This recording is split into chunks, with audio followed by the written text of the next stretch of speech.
Okay, hello everyone. Thank you so much for coming and welcome back to our international conference. We had 3 epic speakers yesterday and we're going to have some more wonderful people coming to talk to us today, starting with Dr. Johannes Kleiner, who's going to be talking to us about mathematical consciousness science. This talk is to raise money, or Chaos will be making a donation after the talk to the Mathematics Consciousness Science Association so they can continue their research. And I just found out that this is only just launched, or it hasn't quite been launched yet. So this is really exciting stuff. So without further ado, would you like to start? Yeah, thanks very much. Yeah, so yeah, it's good that you mentioned that. So it's called the Association for Mathematical Consciousness Science, and we founded it. So it's a legal entity based in Germany, but with an international focus. And we're going to go public soon. So I'll say a little bit, maybe at the end, a little bit about, if anyone's interested, how you could connect with the kind of things I'm going to be presenting and be other people interested in that area. Yeah, so a big thank you for the invitation. It's really a pleasure to be here and to tell you a little bit about this, which is really something very novel. So there have been mathematical approaches to consciousness now for a few years. There's some single sort of research papers which go even back a little bit further, but a more sort of thorough and more wide interest is really just emerging. And this is a term which we actually invented not long ago when thinking about what would be a good name for this field. And the idea is, so physics, so there's mathematical physics, biology, there's I think theoretical biology, there's mathematical neuroscience. And the same idea here. So it's basically, there is the scientific study of consciousness, which one could also call consciousness science. And mathematical consciousness science really develop a mathematical perspective, which helps support the experiments. We see a little bit about this in a minute. Helps neuroscientists and philosophers to build theories, and just provides all these services to general field which mathematical physics provides to physics. Okay, so if you have questions of understanding, don't hesitate to ask at any time during the talk. Otherwise, if you have some objections or some other thoughts, we can do it at the very end. So in order to bring everyone to the same page, I'm just going to say a few very, very general things. Okay, so first, of course, I'm using the word consciousness. So what should we think of roughly when that word pops up? And in fact, so I think a more proper word than consciousness itself is conscious experience. And for the purpose of that talk, I'm just going to assume that this denotes the totality of impressions, feelings, thoughts, perceptions, which an experiencing subject lives through at a particular instant of time. So for example, right now, and this lives through terminology is a bit specific, but I chose it intentionally. So right now you have, you see your screen, you see my picture on the screen. You also have a self model, you have thoughts, and all of these things are supposed to be part of conscious experience. Then we'll also use the word the physical. And here we don't only mean things that physics studies, but we actually mean the totality of phenomena studied by natural science. So for example, the brain is part of the physical. And given these two things, well, a lot could be said about what the problem of consciousness is. And I'll just say a really tiny little bit about it, just to get us, sort of sorted out initially.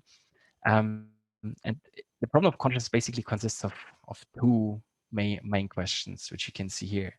And the first one is really the question of how does conscious experience and the physical, as defined here, how do they relate? Yeah, I mean, what has to happen to a physical system, or how does it have to be structured or function in order to have conscious experience? And the second question is then, so this is really a sort of descriptive question, so something could in principle answer by having enough data from experiments, one would hope. The second one is it really a question as to explanation? So, I mean, why is it like that? Yeah. And of course, I mean, there are limits to both of these questions, and there are sort of really big problems in answering these questions, which I won't focus too much about in the talk, but I'm happy to go into these after the talk in the questions if you like. And this picture is really just to give you an impression. So the idea is you're walking down that beautiful autumn road, and you hear the wind whistling in the leaves, and you smell something, and you see these beautiful colors, you have thoughts. So that's all supposed to be part of a particular conscious experience. Okay, but having said this, I have to immediately shoot out a warning. And that is a way to say it, which goes back to Thomas Metzinger, contemporary philosopher, German philosopher. My translation, so I'm not sure if he would actually subscribe to the English version of that. And so what he says is that consciousness is an explanatory goal, which is not precise. It's a full psychological concept with centuries of history, which is not well defined. And that's very Just lost audio on you, Johannes. Yeah. Still? Can you hear me now? Yeah, all good. Yeah, perfect. So that is basically, so that's very important to keep in mind. So we're talking about something, and it's roughly this intuition, which we have on this slide. But still, it's not well defined in fact. So there's, for example, there are various different proposals of what the term consciousness should mean. And I've just put a bunch of them here. So, and I'm not going to explain them in detail at at this point, but some of you may have heard them. So, for example, there's phenomenal consciousness, and there's at the very least two different notions of that, maybe more. There's success consciousness, creature consciousness, state consciousness. There are experiential properties. There's this what is like locution, which is very prominent. And that's just to say there are many different ideas, and not even the individual ideas are in all cases really clearly understood or even clearly spelled out. And that's something to keep in mind. So given this fact, well, we have to ask, where do we start if we want to make any sort of progress in uncovering this mystery, how conscious experience, comes to happen, why we have particular conscious experiences in particular circumstances. And there are a few things which are more or less solid. So they're like rocks in the, in this very vague ocean of ideas. And the most fundamental of these is a feature which is called epistemic asymmetry by philosophers. And well, what that tells us is, so we don't know anything. We don't know what consciousness, means. We don't know what it is. We don't know how it relates to the physical. But what we can assume, beyond any reasonable doubt, is that there are two different classes of methodological approaches which allow us to collect empirical data in any experiment that somehow tries to understand consciousness. So what are these two classes? Well, on the one hand, there's just a class of methodologies that we use in contemporary natural science. So if you've studied physics and you went to the lab, you did some measurement, well, that's part of the methodologies that are in that class. And these are usually described as objective or accessible from the outside perspective, or sometimes they're called third person perspective, but these are all just names. And if you know a little bit about, maybe brain scanners, typical example would be fMRI scanners or EEG scanners. If you don't know what that is, don't worry about it.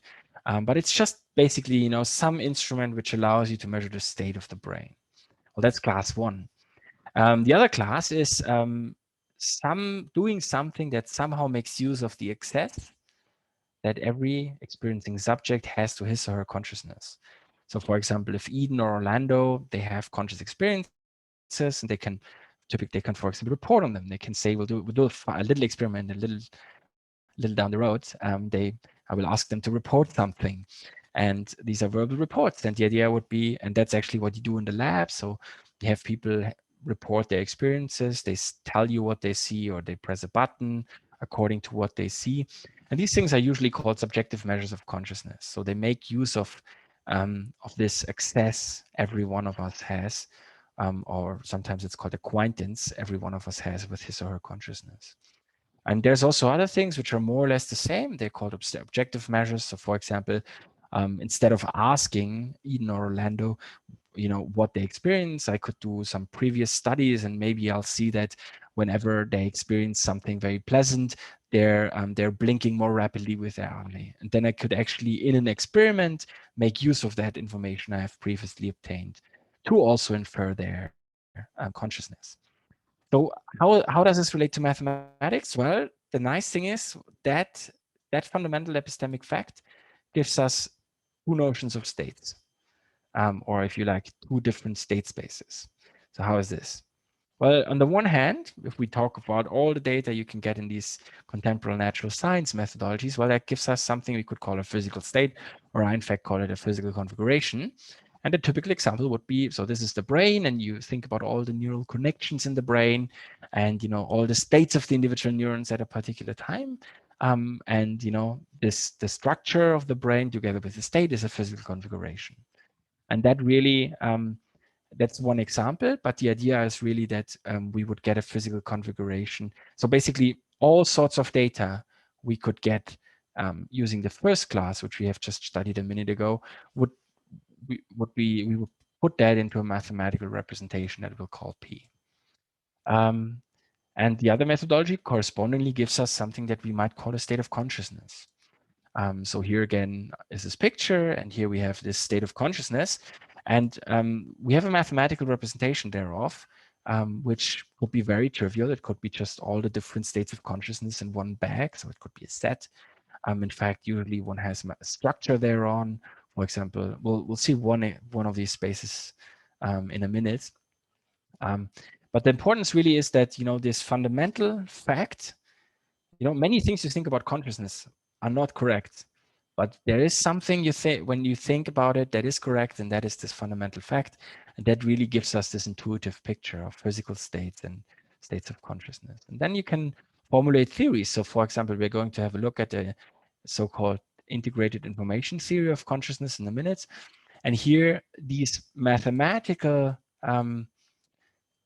elements of the space that represents experiences, they're actually probability distributions. You can see them here. So they're very small, but basically these are probability distributions over the states of a system, and they're drawn here in this sort of constellation. So that's just to give you an impression, but there are other theories. I mean, there's a big list of theories, and this is just a small part of them. I won't even talk about them in more detail within the scope of this theory, this talk. But what matters is that the physical configuration that is used in these theories. So only this theory is really mathematically at present. The other theories are like defined in words; they're not formal. Yet they still refer to physical configurations as described by existing physical theories. So here it's very clear. So we have the brain, and the structure of the brain is described by neuroscience. The functioning of the neurons is described by, maybe we would say chemistry, or in fact physics. So there are ion channels, for example, which are important in neurons, and they can be described really in terms of the object that physics studies. And that's really important. That's a second ingredient. And it doesn't mean that theories of consciousness top up the physical. So it doesn't necessarily mean that you take the physical and then you say what in there should be giving consciousness. It could also be the other way around. If you have a model of consciousness, which is, for example, idealist, so it postulates that only consciousness exists, still it would want to bridge to the physics we know in order to connect with the science and its discoveries over the last centuries. Okay, so these are fundamental facts. So how can we use them? How do they provide a solid foundation for any work? Well, in order to do that, we have to briefly think about what a scientific theory is in general. So, when you think about a scientific theory, for example, classical mechanics or quantum mechanics, you have something in mind. So what's, let's say, at least for all practical purposes, the most general thing we need in order to have something that's called a scientific theory? And that's a question that's in fact studied by philosophy of science. And there are various different accounts of what makes a scientific theory or a scientific model. And we're going to reduce to sort of a common denominator in all of them. And there's three things you need. These are the three things. Well, at first we need some sort of variables, they don't dynamical variables. They could be like the position of a particle. They could be the position of a limb. They could be any sort of, anything that varies that the theory is supposed to explain. And what these give us immediately, they give us all possible trajectories. So all kind of variations which we could think of these things, and we'll denote them by K. And they're in the physics literature, and I'm also employing this terminology here, they're called kinematic theoretically possible trajectories. Well, then also a theory needs some laws. If you think about it, there could be equations or variational principles. And in fact, there are many cases where theories employ non-formal principles that are not mathematized. Still, they're laws. And we somehow need to take into account this fact. So how are we going to do this without enforcing any sort of mathematical language too early? Well, what we can do is we can just say, well, whatever the laws are, they allow us to select from all possible trajectories a few which are actually possible.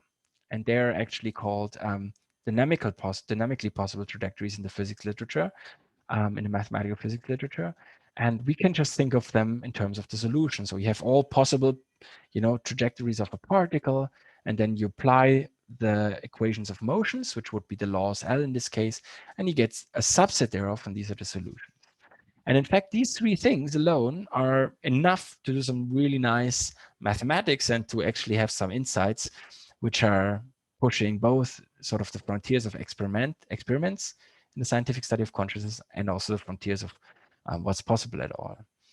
And so we're going to stick with these three quantities in what follows. And, when we just on the other slide, we had seen that models of consciousness, in fact, somehow make use of a contemporary or an existing physical theory. Well, let's just denote that theory by TP. So T for theory, P for physical. Could be a fundamental one, could be a not fundamental one, doesn't matter. Typically a theory about, how the brain works. And, we'll just have the same three things we just had for this physical theory. So, instead of D, we just use P here for state space of that theory. We have its kinematically possible trajectories, all sorts of things that a brain could do in terms of activity. And then we have its dynamical possible trajectories or the solutions, which are just the things it actually can do if you enforce the laws of physics. And that's enough to actually define what a model of consciousness is minimally. So a model of consciousness, or I could also have written any model of consciousness, is a theory T, as defined up here, where the dynamical variables have a particular form. And the form is, well, they take one copy of this experience space we've seen a glimpse of on the previous slide for each experiencing subject it describes. And then also one copy of the state space of the physical theory. So for example, let's say, so there's three people who have shared the camera right now, Eden, Orlando, and Simon. So if I wanted to make a theory which just describes the three of us, well, I take three copies of these experience spaces, and then I take the copy of, let's say, if we think quantum theory is the fundamental theory of the universe, of the quantum state space of the universe. And then that's a model of consciousness formally.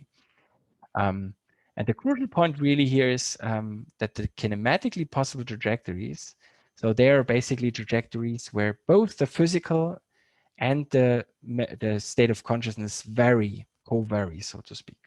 How? Well, that's something the laws of the theory, which we are not enforcing at this point, determine. And different theories have different laws, and they have different notions of, different formalizations of state of consciousness, and they work with different physics. But all of them have this same mathematical structure. Okay, so how does it look pictorially? So that's the situation we're in. So we have our physical systems like the brain on the one side. We have our conscious experience represented mathematically on the other side. And then a theory of consciousness, which I'm going to take to mean exactly the same as model of consciousness. There's no consensus distinction among the two in the field. Well, they relate these two things. And that's all there is to it up to this point. And just one crucial thing. So people, when they see this, they sometimes think, well, you're supposing a particular metaphysical view according to which consciousness cannot be part of the physical, or according to which consciousness is something beyond the physical. That's because you have two states here. And I just want to emphasize that's not the case. So this distinction is really just epistemic.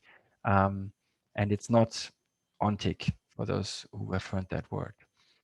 And as I said, the physical part is actually taken from physics, from computer science, from neuroscience or so. So that's not something you have to reinvent when you build a theory of consciousness.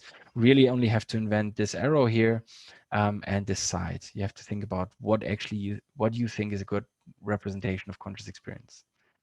And another little funny note is, so I mean, that the things which are taken from physics are math. The physics uses math to formulate its theories. So does computer science, and so does to a large extent neuroscience. So to a certain extent, the left-hand side is mathematical anyways. So you can ignore that and still formulate your models in non-mathematical terms if they're very general, but at least when like it's natural to then also formulate this arrow and the other side in mathematical terms. It's a bit unnatural if you have something that's well understood in mathematical and then you demathematize it somehow and talk about very vague notions. And that's just a small hint why I think this mathematical perspective is really essential in making progress. Okay, but let's look at a brief example, and I've mentioned that before. So that is this integrated information theory of consciousness. It's one of the most loved and one of the most hated theories that exist at present. There's really a divide within the people. Some think it's great, others think it's total rubbish. And I'm like, it's a complicated theory, both in terms of the concepts which lie behind it and in terms of the mathematics.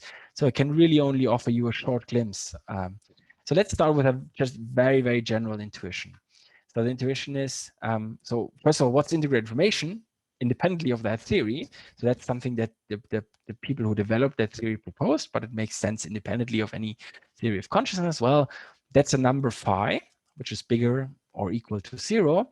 And that just quantifies how much integrated information a system has. So it's a little bit like, you could think of it a little bit like complexity, maybe. How complex is a system, right? Or maybe very remotely a similar concept with energy. So how much energy is in the system, yeah? Or how much chaos is in the system? Here you can ask how much integrated information is in a system. And 2 examples just to get your feeling. So a stone, for example, would end up having 0 integrated information. So it doesn't integrate information as defined. So there's a proper definition behind that. Or the human brain is a highly connected network, so it integrates a lot of information, or it has a lot of integrated information. So phi would be much larger than 0. And so based on this notion of integration, integrated information theory is really now a model or theory of consciousness that is in fact derived from, or at the very least motivated by, 5 essential properties of conscious experience. And again, so if I would go into that, the talk would be done. So I'm skipping the actual motivation, and I'm just showing you a little bit about how it works mathematically. And the important point is that there's a lot of different versions of the theory. So if you look around in the internet, you find articles, criticisms, or praises which address very different versions. And the current version is something we call 3.x. So I'm not part of this group who develops it, but I've done a little bit of, or actually quite substantive research on the mathematical structure of that theory. So officially the last version number which was given out is 3.0, but we now call it 3.x because there have been a lot of changes since. Okay, so let's look at this last most powerful and also most developed theory. So how does it look formally? Well, the very general formal structure of that theory is sort of illustrated by this diagram. Okay, so what do we need? We need a class of systems that could be, for example, all systems which are like the brain, modulus systems which have units which are connected. Or it could also be all quantum systems. Then for each of these systems, we basically get a state space. So for this system S here, this box here is the state space of that system. And so now what this theory does mathematically is 2 things. So first of all, for every system, well, it gives you something, one of these experience spaces we had on the other slide. So it gives you a mathematical thing of which it claims it represents all experiences the system can have when in its various states. And then in addition to every individual state, so this little s is a state of the system big S. So in addition, for every single state, it also gives you an element of that experience space. So that's just a very general formal structure of that theory. And I would love to go into more detail, but as I said, I mean, it would need at least an hour to tell you how these things are actually defined. But what I want to tell you is at least a little bit about what this here is in this particular theory. What are the experience spaces? And so here's the definition. So what's the mathematical structure of IT? Well, when it comes to these experience spaces, so I call them IT experience spaces here because they're, peculiar to that theory. Well, it's a set E. which has some intensity functions. So for every element, you get a positive real number. That's related to the integration, integrated information. So that's something like norm for those of you who know vector spaces, but it's not really norm, it's just something similar. Well, then it has a distance function in addition. So for every 2 elements, you get a positive real number. And that's something like the metric, but again, not really a metric, it's just something like it. And finally, it also has a scalar multiplication. So I take a real number and I take an experience and I get another experience. And that's supposed to satisfy, a few of these things to make sure the stuff is compatible. Like, for example, the intensity function needs to be compatible. So it's a comparably known structure. It's a little bit peculiar because it's not actually, a metric function. It's not actually a norm, but it's known. And that's something the theory employs. And here, for those who are very quick in reading, here's an example. I won't go through it now, but you can easily define an experience space like that. The theory itself actually employs very complicated experience spaces. So in fact, every single element in that set is a very large collection of probability distributions. And I should just say, like in this particular theory, well, the intensity function and the distance function do have at least some interpretation which people are probably willing to grant. So the intensity would really describe how intense an experience is within the totality of experiences, or it would also, when applied to the whole system, it would give basically the integrated information. The distance function would maybe describe how similar experiences are. But even these interpretations are doubted by some or are criticized by some which work within the theory. And so that's just really for you to get some sort of intuition what the mathematical structure is. If you want to know more, so a friend of mine, Sean Tull, and I have spent very long to actually work out the actual mathematical structure. So doing that work, mathematical physicists would do with physical theories in physics. We did it with that theory, and that's on arXiv and will appear in this journal in a minute. So yeah, have a look if you like. But now actually to something more maybe sort of relevant, if you like, for the field as a whole. Namely, you can also employ this little mathematical machinery we have, derived from some sort of very solid concepts or philosophical analysis, if you like. You can actually employ this to study the experiments people are doing. And in fact, so we did that, another colleague of mine and I, and we discovered there's a very profound problem in almost every experiment that is currently carried out in the science of, like in neuroscience, related to consciousness. And I want to explain that a little bit because I think, these kind of things are interesting. So you take a formal look, you find problems in some cases. So in addition to the P and the E, which we had before, we need to consider an additional quantity, and that's O. And that's just data sets that you get from experiments. So for example, what you see here is, maybe an illustration of an fMRI scanner, and you put the patient in there or the subject in there, and you do two things, right? So you scan the brain, you get the brain state, and you ask questions, for example. That's just illustrated by this guy standing here, about the conscious experience, and you're trying to use that somehow to understand, to find out what, how consciousness and the physical relate. And generally speaking, I mean, in neuroscience, there's a lot of different imaging techniques, and this is just a nice plot which illustrates, we can go from the brain to the individual synapse. We can go from very small time scales, like very high temporal resolution, to very low temporal resolution. So there's a lot of techniques one could use, and they're all potentially applicable to study the problem of consciousness. One problem with respect to consciousness is that, and that's like a third dimension of that picture, which is missing to date. Well, the question is, how much of the brain can you actually scan at a particular time? So for example, these patch clamp recordings, which in this plot look like very nice techniques, they actually only get you very little information. So only about, a couple of dozens of neurons, when they're in fact like 100 billion neurons or something in the brain. Okay, that's just a side note. So what matters for us is, just as we had two, like two spaces, experience spaces or states of consciousness and physical states, we're going to have two types of data, or two basically ways of making use of data. And that really reflects these two methodological approaches we had in one of the slides in the beginning. Well, we have one piece of data, and that's being used to make a prediction about consciousness using one of the models or theories of consciousness. And that would be, for example, okay, so yeah. And then we also have, so maybe let me explain this. So this would be the data which the woman here collects. So she would scan the brain. In the case of IT, she would scan the brain and then she would actually get some data, and she wants to apply the theory in order to predict what the state of consciousness is of the patient. And then we have also data which we call inference data. So that's used for inferring the report of the, so inferring the state of consciousness from the report, or some of, yeah, forgot whether I had that slide already. Maybe it's coming up, but from the report the subject gives. So for example, maybe the prediction would tell, so when the prediction is being made, well, we'd get that the woman sees a blue sphere.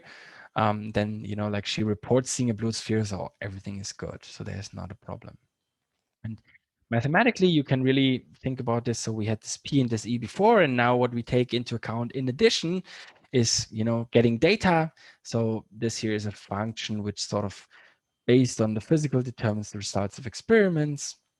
And we do this prediction and we do this inference based off the data. And every individual data set here, as I said earlier, it has this inference content. It has this OI is actually the content used for the prediction. So I is for internal. So it has this content which we use for the prediction, and it has this content which we use to make the inference. You know, that's just as a formal representation of that data set. Maybe the data is really, you know, it doesn't look like that. It's not of the same type. You can distinguish it easily.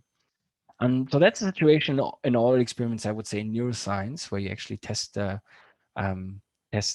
to test theories of consciousness. There are a few metaphysical assumptions which feed into that setup, and the major one is really, you can call it the closure of the physical or a metaphysical position, which is called physicalism.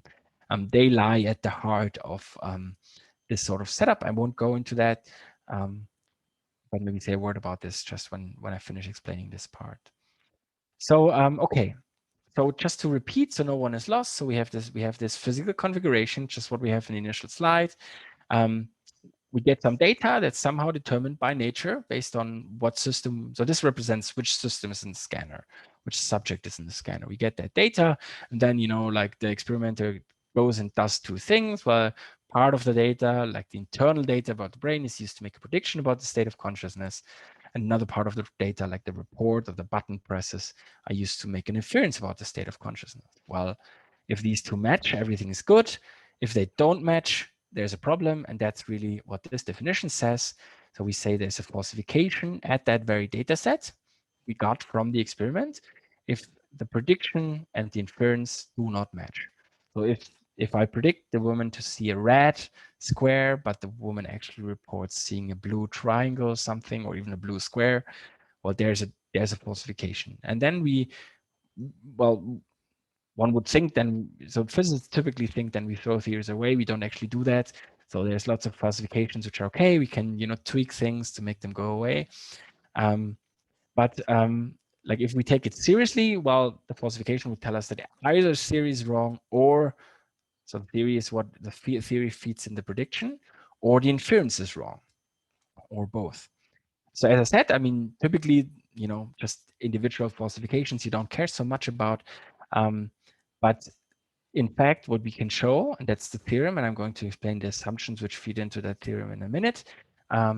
So they show that so maybe I should read it. So if two assumptions are satisfied, and the one is that the theory is minimally informative, tell you what it means in a minute. And the other assumption is that if inference and prediction data are independent, also tell you in a minute what it means, then the following holds. Well, then either every single inference operation is wrong. So like it's not only the case that we make one mistake in inference, but everything we infer is systematically off, or the theory is wrong. And that's what you can show. So in other words, you can show that it's like if these assumptions hold, it's not only the case that there is a falsification, but basically there's a falsification for every single data set you can get in the experiment. And that's, yeah. And so what this means is sort of, if there's, so if there's any report that can be trusted or that you think is correct, you know, and by that I mean any sort of inference procedure which you think works, well, then the theory is wrong. That's of course a problem. So before I tell you what that means, well, let me just explain or give you a little bit of the intuition behind these assumptions that go in here. And for details, so I forgot to actually put down the publication here. So the publication is called Falsification and Consciousness by Eric Hoel and me, and you can find it on my website if you're interested. But the gist of the definition is this. So he is minimally informative if for every prediction you can make, there's at least one prediction which gives a different result. Well, that's something we don't have to discuss in any detail. It's something which really is like sort of, it's like if you don't even have that, your theory is extremely weak and might not even be applicable to experiment. So the more interesting assumption is really the second one, and that is that inference and prediction data are independent. Okay, so what does it mean? Well, it means that it's possible to vary prediction data while keeping the inference data constant. So let me draw a picture to make sure what that means. So that's just a copy. Definition 6, we copy it down here. So you can read it slowly again if you like. What does it mean? Well, inference and prediction data are independent if it's possible to do the following thing. So here we have our the thing we use for the inference. For example, the verbal report. The woman says, "I see blue." Well, now if it happens to be the case that you can actually make a transformation, so you take your physical system and you change its internal wiring. So for example, you could put a little implant into the head of the woman. And you do that in such a way that according to the theory you test, the prediction changes. And it changes so that it's non-overlapping. So what was the prediction earlier is not overlapping with the prediction now. While still keeping the report constant, well, then inference and prediction data are independent. And that is, in fact, what is assumed in, I would say, every major neuroscientific experiments on consciousness at the present. And it's not the experimenter's fault, it's the theory's fault. So the theory says something, and then you're supposed to use the reports, but you don't have any knowledge about how those two connect. So just in case anyone knows a little bit more, a tiny example. So in one of the theories called global workspace theory, it says that a stimulus becomes conscious whenever its signal enters a particular workspace-like structure in the brain. So it's, the word comes really from the workspace of the computer, I think at least. So it's a particular network of wiring in the brain. So what you could do, and you don't have to do it in practice, you don't have to do it with experiments, it suffices that it's theoretically possible. It suffices that a system like this does or could exist. So what you could do is you can actually take someone, you can take the workspace, you can block all the outputs and you just replace the inputs with some sort of implant that feeds other information. So that would be one thing you could do. Or the other way around, you could actually take the system, you could leave the workspace as it is. So that would be the opposite to that, not changing the conscious experience, but fiddle with Broca's area or Wernicke's area, which are areas in the brain that were responsible for verbal report. So that's just saying like the theories which exist to date and the experimental paradigms which are employed to test these theories do assume this, in most cases implicitly. So it's like they're not like people do assume it, but they don't think about it. And this is really what feeds into theorem 1, and you can do the math, and the math gives you that. And again, please have a look if you want to know details. So here's the theorem again. We have these two assumptions, and they show us that either every single inference procedure is wrong, which is unreasonable, or the theory is wrong. So if that's true, we don't have to do any tests. It's like if that's true, that every theory and experiment which combine this will imply, no matter how many nice things you measure, it will imply that the theory is wrong. So a very intuitive way to say this is when you do an experiment with a system and you find no falsification, then the math shows that there is a system. If you would have tested that, you would have gotten a falsification. And so what that means is that the standard paradigm of testing or falsifying a theory of consciousness that is in use widely today exhibits a fundamental problem. Or in other words, there's an issue with the main paradigm of testing theories of consciousness. So the question is, how can we resolve this problem? Well, what we have to do, we have to change our building of models of consciousness and our experiments. So when we build a model of consciousness, we have to spend some thought on, or actually investigate or make a proposal how the system can actually report on the conscious experience according to that theory. And then the experimenter has to take that into account and actually test these theory based reports. Okay, so that was a bit quick, but that's just to show you that there's a lot of, a lot of things you can learn if we take a more formal perspective on things. And similar things which are not published yet, but similar points can be made with other main paradigms in the science of consciousness. For example, the paradigm of neural correlates of consciousness, if anyone knows. Okay, but let's get back to the foundations, at least for a little bit. So that's what we had before, just to bring it back to your mind. So what's a model of consciousness formally? Well, it's some theory which these kind of variables, so you have the experience spaces and a physical state. You have then the kinematical possible trajectories, tell us how all the experiences co-vary with the physical. And then you have some laws which actually tell us which of these kinematical trajectories are actually possible according to the theory. Well, I mean, if you see that, you could just as well think, well, that could just be the formalism of some, let's say, beyond the standard model physical theory, or some theory from economics or whatever, or chemics, how is consciousness in there? And that's a very good point.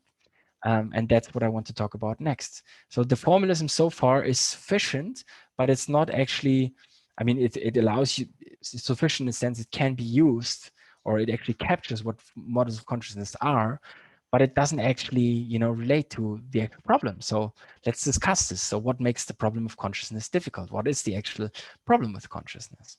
Well, there's one whole thing, and that's on consciousness ontological dimension, and I'll bracket that for now.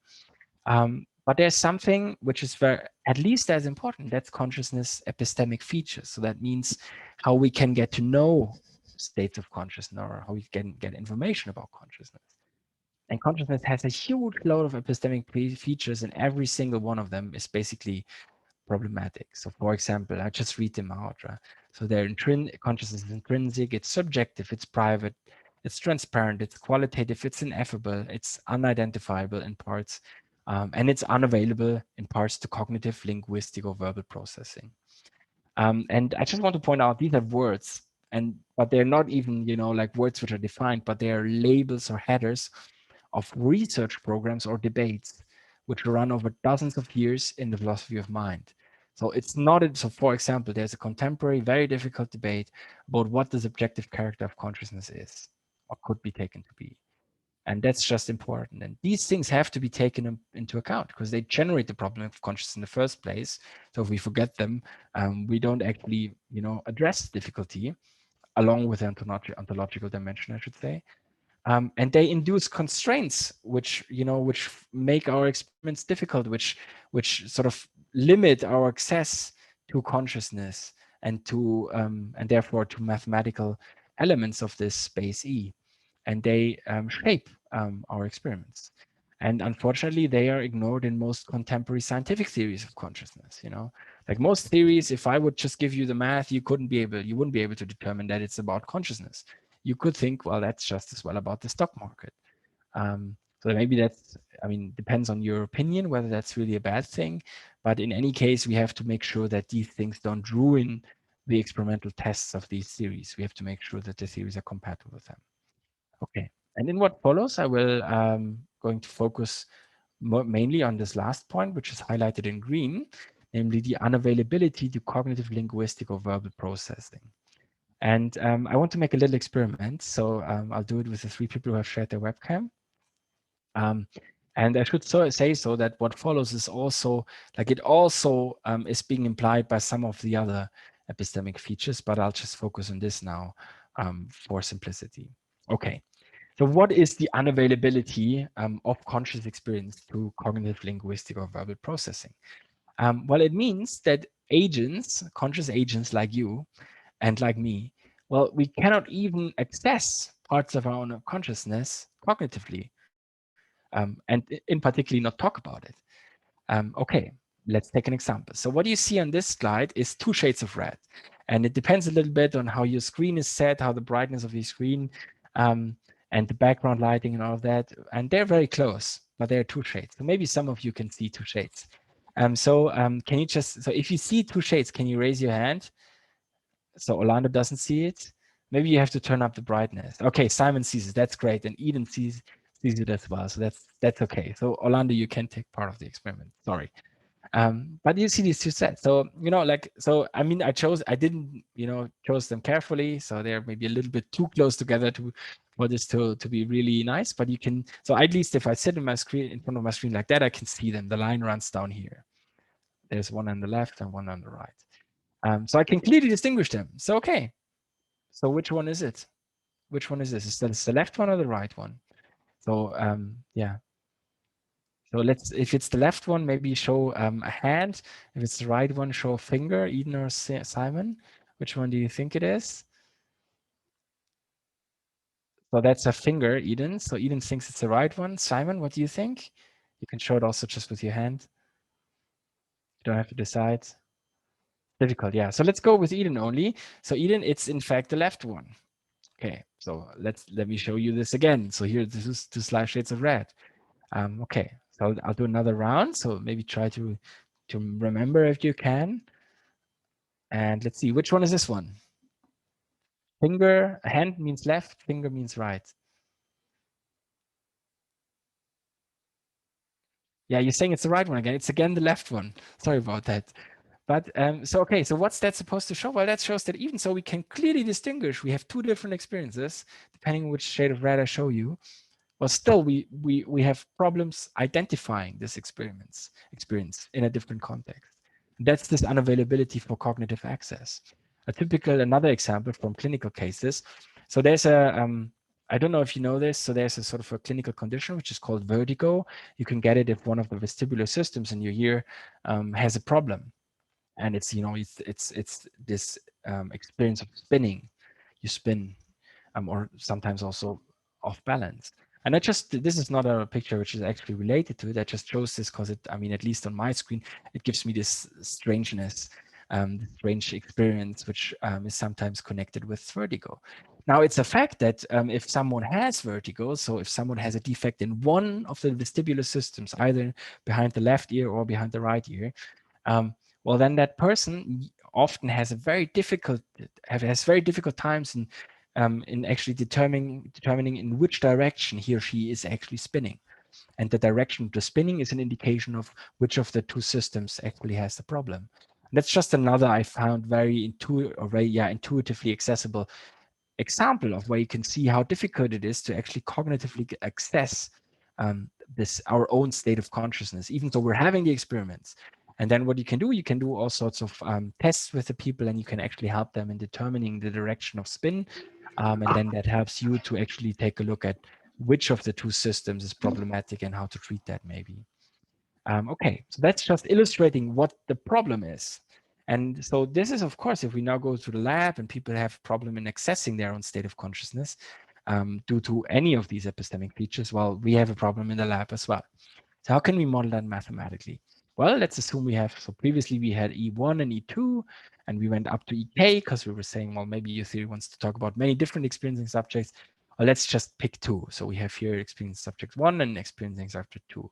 And we've just drawn here this state of spaces of consciousness in the two of them. So these are the two subjects. And well, what we typically assume in experiments is that we can identify these spaces. So if you're seeing blue, well, that's some E1. And if, let's say Orlando is seeing blue, well, that's some other state in his space, and we can tell which one it is. And if that works, well, then we're all set. We can do experiments, we can collect data from different experiences, we can average, we can compare. So that's good. But the problem is that if S1, so let's say me, if I cannot distinguish between E1 and E1 prime, well, then there's an ambiguity in the identification. So if it's difficult for me to say which shade of red it actually was, well, then so I mean, I shouldn't say that's questionable. Then we have problems in identifying it, right? If I can't report which state of red I saw, well, you can't make use of that in order to identify it with whatever someone else saw. So a very simple example of this is actually if you look at the blue sky. So you see a nice blue sky in my background here. So, I mean, even though the same wavelength hits your eye, we don't know whether you actually have the same experience. And in fact, if you look at the details of the visual pathway, so the general scheme is the same in all humans. But if you look at the details, there are variations which make it very likely that there's at least a small variation in the actual experience you're having, very much like the variation in the red you just saw. So if we don't know that, how are we supposed to study theories of consciousness as compared to theories of stimulus input? And this is the problem. And I can't go into too many details here. But, oh, I see there's something in the chat. I hope there wasn't a time warning. Oh, okay, people were participating. Sorry, I didn't see the chat. Apologies. It is also mine. sort of up to about 50 minutes. Okay, just letting so you know. I yeah, didn't do that's my very wave. good. Yeah. So give me an yeah, let me at least finish this slide and then maybe jump to the last one.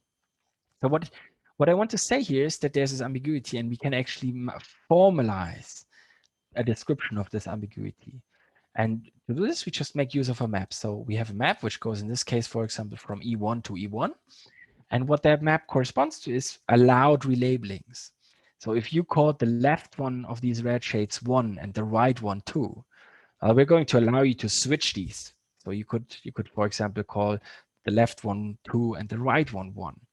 And I can't go into too many details, but the upshot is that by making use of maps like this in order to quantify the ambiguity, two things happen. Well, first, you get something which is called the automorphism group of this space of consciousness. So that these are all maps which go from the space to itself and respect the mathematical structure that this space carries.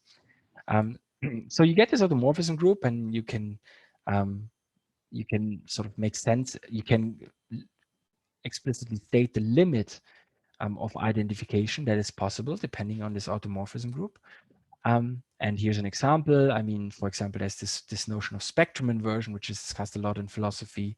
So you have a strawberry and you might perceive it as red, but then, the question is, so could it be that someone has an inverted spectrum where he would actually perceive it as green? And how would you know? And of course, at least the context of the thought experiment is that you couldn't know. And that's just an example where you can see how this is described in terms of a map I had on the other slide. And now the crucial point is that the things which I had to skip over because I was a little bit too long in the earlier slides, well, they show that the model of consciousness as defined previously carries a symmetry, and the corresponding symmetry group is out E. So that's something that pops out. And the notion of symmetry really is the notion of symmetry of modern physics. So you have an action of the group on the kinematical trajectories, and this action leaves the solutions invariant. But the crucial point is that if you take a look at the mathematics of that, the symmetry is not at all the most general symmetry any model of consciousness could carry. It's a very specific symmetry. So it's a very loose analogy. It's just like when you look at, at space. Well, when you do Riemannian geometry, you notice that the Euclidean space is a very, very specific space among many other different spaces which make mathematical sense. And same here. And so something I can't explain too much in detail now is that basically, so this additional freedom which is there, but which you can't see if you don't do formal theories of consciousness, is actually really important. And what it allows you to do, so here's just an updated definition of what we define the model or theory of consciousness to be, a few slides in advance. Then crucial, so we have the same thing here, but the crucial new ingredient is that we now allow for symmetry. And we allow for symmetry, which is not the very specific one, which is enforced upon you, but it's any type of symmetry of the very same form. And without going into details, is that so basically, when you do science as usual in non-formal ways, and you take into account this problem, which is also, I mean, mathematics are even necessary to describe the problem, but even if you would then describe and take it into account without talking about formal models of consciousness, well, this action of the symmetry on the physical trajectory, that would be trivial. So it would be trivial in the sense of it would be the unity. And in this case, there's certain things you can do and certain things you can't do. And what you can show mathematically is that if that doesn't have to be the unity, well, then you can go beyond what neuroscience can do. If you want to put it pragmatically, what you can do is you can basically show that physics or mathematics can in fact help you to describe something that is not actually intersubjectively describable. And that's just one pointer, and that's also in a paper of mine, which is called Mathematical Model of Consciousness. And that's just one pointer to something really nice mathematics can do if explored properly.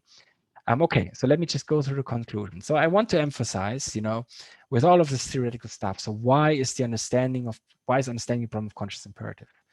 And there's at least three things which are very, very important for humans in general and contemporary cultures in particular. That's mental health problems, pain problems. 15% of the population in Germany, but I suppose it's the same in the UK, suffer from some form of chronic pain.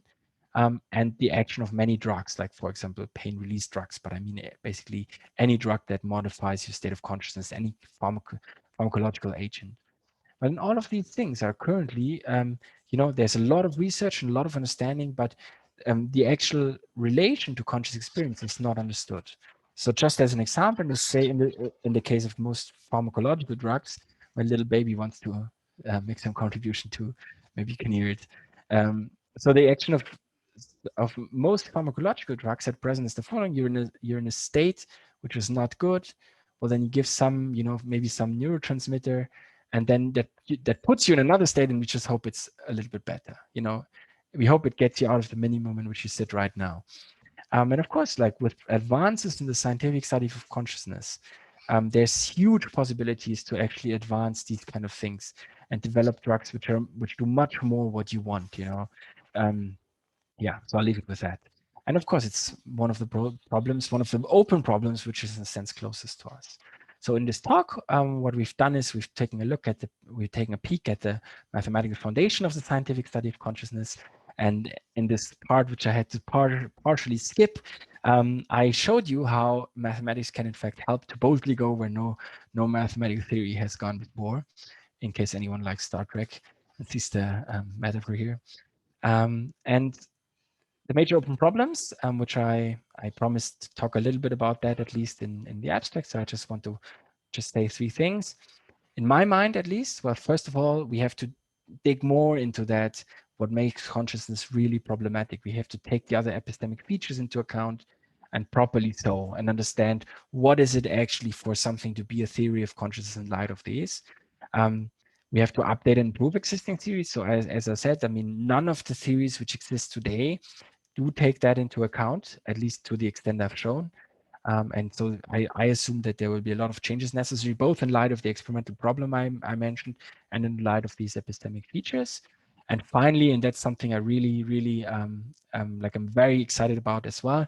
So we have to take the ontological or conceptual analysis, which philosophers have done magnificently over the last decades, of what conscious experience is, into account. So for example, there's a wonderful line of work by a philosopher called Martin Niederrümelin, which really tries to basically fake everyone and tell them, what kind of misleading conception they had in mind and propose a different one. And I can at present just speculate about the many things that this would actually imply for any theory of consciousness, and in particular any mathematical theory. Okay, that's it. Sorry for being a bit longer. Many thanks for your attention, and it was a pleasure to talk to you. No, thank you so much. It was wonderful, and it's so interesting. And as I said before, it's the kind of area that is so new and just exciting to hear all about. Does anyone have any questions? If you wanted to turn on your mics and cameras, or just pop them in the chat. Yes, I saw one question in the chat already. Megan. Yeah. So maybe should I answer it while everyone else thinks, or? So yeah, the question is, Johannes, do you regularly work with both physicists and philosophers? Yeah, that's true. So like in the case of physicists, there's just many physicists, in particular from the foundations of physics, which are interested in the topic. Just name a few: Adrian Kent, Lucien Hardy, and most recently, Carlo Rovelli, which is the founder of Loop Quantum Gravity. And if you're interested in that, so I didn't have a slide on this, I forgot to put it in. But so we have an online seminar series running for a year now, and we're continuing. And we're inviting experts to actually talk about that. And if you search mathematical consciousness science on YouTube, you'll find our channel. And there's an amazing talk by Carlo Rovelli, which is really, and he's a physicist, which is really shaping the foundations of scientific study of consciousness. So have a look if you're interested. And just on top of that as well, do you need to sort of have some basis in sort of psychology or sort of biology to understand the sort of physical systems you're looking at? I don't think so. I mean, I think that it depends a little bit what exactly you're interested in. But like, for example, I mean, yeah, I think it's not good time-wise to open papers and show you stuff. I was going to do that. But for example, if you look at our paper on IIT, so we characterize what the necessary ingredients are, which a system needs to come with a system class in order to apply this algorithm. And that's something you would immediately understand as a physicist. I think the more important thing and the thing which is more missing is actually philosophical understanding. So the consciousness, like, is one of these words everyone knows, but it's extremely difficult philosophy behind it. And that's really what matters. But even if you don't have that, you can make nice contributions. But does it worry you that philosophical ideas can kind of change, or there are so many arguments for and against different theories? How do you choose which ones to take into account and which not to? You mean scientific as theories of consciousness? You mean, or yeah, in philosophy? Yeah. So I think that I mean, I should have maybe pointed that out. So here, like, the goal of mathematical consciousness science is not just to develop one theory, but it's basically to help explore the multitude of theories. Like, for example, there are many different metaphysical positions, and to my knowledge, the only one which has really been fleshed out in terms of scientific theories is physicalism. So the idea that everything is physical, including consciousness. So all theories we have, which are really put down to the test and experiments, are physicalist theories. Well, what about the other metaphysical ideas like panpsychism, dual aspect monism, dualism, idealism? There's one model of idealism that has been proposed. And so part of this ontological dimension of this thing we're doing is really to work on like developing theories that share this metaphysical background. So it's not supposed to, like, you're not supposed to decide, in my mind. The data and the science and the experiments are supposed to decide eventually. Yeah. So no, sorry. Go ahead.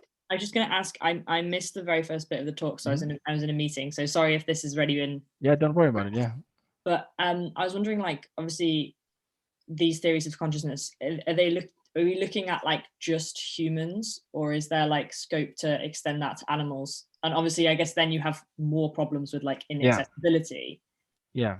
But then would you be able to kind of define what can access consciousness? Yeah. So there's two sort of 2 points. So first of all, the theories which are proposed, in most but not all cases, they are supposed, like, they make a proposal which is supposed to hold true also for non-human organisms, like, I mean, the case of IT, for example, or case of higher order thought theory. So the theories definitely don't limit themselves. You know, there's a few theories like global workspace. They talk about neurophysiology of the brain. So they are not easily at least applied to other systems. So there's no problem here. But the thing you refer to is actually a problem when it comes to testing these theories. Yeah. So and that's in fact, there's a big debate. You know, like, for example, if I apply IT to a dog, how can I test it? Yeah, does it make sense to test it? And I think so there's two things. So on the one hand, we do have some measures of consciousness which can be applied to animals. Of course, you know, like, so maybe I should just go to that slide because it's difficult to go back, but just to point that out again here. So this is really, yeah, let's use this one. So this is really where the measures of consciousness sit, right? So they take some data and you're supposed to infer. So we do have measures of consciousness which can be applied to non-human organism. Of course, we're not so sure, like, I mean, the credibility we have in that we actually infer the right thing is a little bit lower. But in fact, like, this problem we have here is sort of this problem we identified in this theorem is sort of at the heart of this problem with applying these measures to non-human systems. So my answer would be that there is a problem right now when it comes to testing these theories, and like getting rid of our theorem basically will help get rid of that problem. So if the theory is not just the theory of what's conscious, but also how that is being reported, well, that is a lot. I mean, then you can test this connection then in the case of animals, right? to a certain extent. But maybe just one more thought. So I think what's really essential is that we're in something that could be called a hermeneutic cycle. So we know something now, and we do something now in light of that knowledge, and with all likelihood, like after we've done that, we know more, and we'll be very skeptical about what we did so far and just start over, but from a better point. And I think that's really important. Yeah. Thank you. Yeah, happy to help. I think we'll have to be wrapping things up soon, but thank you very, very much, Johannes, for your awesome talk. It's an area I personally am not too well versed in, and I think that may be the case for some people here. Is there some sort of text or some sort of book that you might be able to recommend for those who want to sort of know a bit more and sort of have the introduction? You mean on the mathematical consciousness side, or really just consciousness in general? Perhaps consciousness and sort of the various ways it has been treated up to this point. Yeah, I can't say that there's no single text I would recommend. If someone wants to learn more, read more, I mean, just shoot me an email. I'll send you a few papers which I think are good and which really clarify things.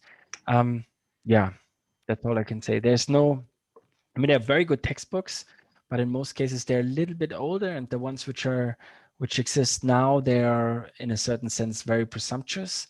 Oh no, that's the wrong word. So they make a lot of assumptions about what you should know already, and I think that there's also a lot which are really misleading, like which have a certain dogma in mind and just push this. Okay. Yeah, but happy to receive emails. Perfect. Well, I think I'll be in touch, and everyone here, I'll put those papers in the event, so anyone who wants to read up on them. Yeah, wonderful. But well, from everyone here, thank you so much for giving us your time. Yeah, thank you for hosting me. It was a pleasure. I hope it was okay, understanding wise. Yeah. So if you have any questions left, don't hesitate to ask by email. Perfect. Thank you very much. Thank you. Okay, so you guys have to move on, I suppose. So I'll just log off. Yeah. Thank you. The leaving is always a weird part. Yeah, that's true. Bye-bye. Bye, thank you. Well, that was wonderful. Yeah. I don't think I followed too much of it. My sort of mathematical and set theory is not up to scratch, but I'd like to know more. How are you doing? Okay. Yeah. Okay. Everyone seems to think that we should have thought more about these talk structures, because everyone just wants to talk, like all the speakers. They just all seem to want to discuss more with students than give a formal talk, I think. I mean, very much not too late. We can just say what we've found has been working really well is sort of like maybe a slightly shorter talk, sort of 40 minutes, and then more of a discussion. But to be honest, in the past, I think there has been quite a lot of people coming along, but not being that open to like asking questions and things. So I think that's what we wanted to avoid, like have them speak for half an hour and then just nothing. I know. I agree. But split the difference and say sort of 40 minutes or so. Just because they're inclined to go over anyway, and because they're so passionate about their subject, so it's easy for them to get carried away. Oh, wonderful though. I mean, I'm sort of in touch with the people in the coming along by chat, and there have been lots of really lovely messages about sort of how much they're appreciating it and how interesting it is for various talks. So going good, providing a really good service. You sure you're right? Yeah, no, I'm fine. I'm probably just a bit tired if I seem quiet. Sorry. Okay, fine. Well, I will see you at 1 for HC, right? Freya Blackman. Yes. Yes. Yeah. Perfect. Cool. See you soon then. Oh, I see what you said. The Large Hadron Collider. I see. I think, sorry.